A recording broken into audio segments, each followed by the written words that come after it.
बिहार एक सोच के डिजिटल प्लेटफॉर्म पर आपका बहुत बहुत स्वागत है। आज हम बात करेंगे उपेंद्र कुशवाहा की। देखिए, वफादारी का फल उपेंद्र कुशवाहा को आखिरकार मिल ही गया। उपेंद्र कुशवाहा राज्यसभा भेजे जाएंगे और इतना ही नहीं बल्कि मंत्री भी बनाए जा सकते हैं उपेंद्र कुशवाहा। देखिए, उपेंद्र कुशवाहा 2024 के लोकसभा चुनाव में एनडीए के साथ मिलकर चुनाव लड़े। उपेंद्र कुशवाहा को एक सीट दिया गया था, काराकाट लोकसभा, जहां से खुद उपेंद्र कुशवाहा चुनाव लड़े थे। हालांकि वहां से बीजेपी के बागी पवन सिंह ने उपेंद्र कुशवाहा का खेल खराब कर दिया और उपेंद्र कुशवाहा तीसरे नंबर पर गए। पहले नंबर पर सीपीआईएम से राजाराम कुशवाहा वहां से चुनाव जीतकर दिल्ली पहुंच गए और दूसरे नंबर पर निर्दलीय उम्मीदवार भोजपुरी के पावर स्टार पवन सिंह रहे और तीसरे नंबर पर उपेंद्र कुशवाहा। लेकिन देखिए, लोकसभा चुनाव का परिणाम आया और 7 तारीख को मोदी की तीसरी बार केंद्र में सरकार बनी और उसी वक्त नरेंद्र मोदी ने उपेंद्र कुशवाहा का पीठ थपथपाया था। तभी से ही चर्चा हो रहा था कि कुशवाहा समाज को खुश करने के लिए और अपने तरफ खींचने के लिए एनडीए की जो सरकार बनी है उपेंद्र कुशवाहा को जरूर कुछ न कुछ देगी।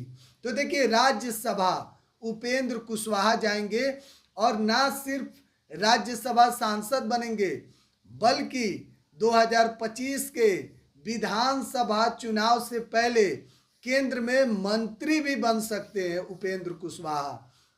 देखिए, आपको मालूम है कि बिहार में जिस तरीके से कुशवाहा वोटरों को लेकर, चाहे इंडिया अलायंस हो, राजद हो, आरजेडी या फिर एनडीए, तमाम लोगों की निगाहें कुशवाहा वोटर पर है। और देखिए, नीतीश कुमार भी तैयारी में थे, लेकिन फिलहाल उपेंद्र कुशवाहा को राज्यसभा भेजकर एनडीए कुशवाहा वोटर को अपने तरफ खींचेगी। विधानसभा का चुनाव है और इधर आरजेडी भी मोर्चा संभाले हुए है।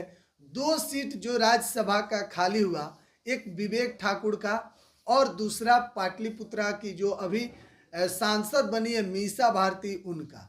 तो 2 सीट खाली हुआ है।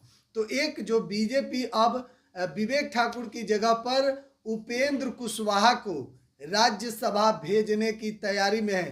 तो वहीं पर कहा जा रहा है कि उपेंद्र कुशवाहा को 2025 के विधानसभा चुनाव से पहले केंद्र में मंत्री भी बनाया जा सकता है। देखिए, लोकसभा चुनाव के बाद अब 2025 में विधानसभा का चुनाव है, ज़्यादा वक्त नहीं है। ऐसे में कुशवाहा वोटरों पर सभी की निगाहें हैं, चाहे एनडीए हो या फिर इंडिया अलायंस यानी कि महागठबंधन। फिलहाल उपेंद्र कुशवाहा को लेकर बड़ी खबर है, क्योंकि उपेंद्र कुशवाहा राज्यसभा जाएंगे और केंद्र में अब मंत्री बनने तक की चर्चा शुरू हो गई है। आपकी क्या राय है? कमेंट बॉक्स में अपनी प्रतिक्रिया जरूर दीजिएगा। बिहार एक सोच आप देख रहे हैं। बहुत बहुत धन्यवाद।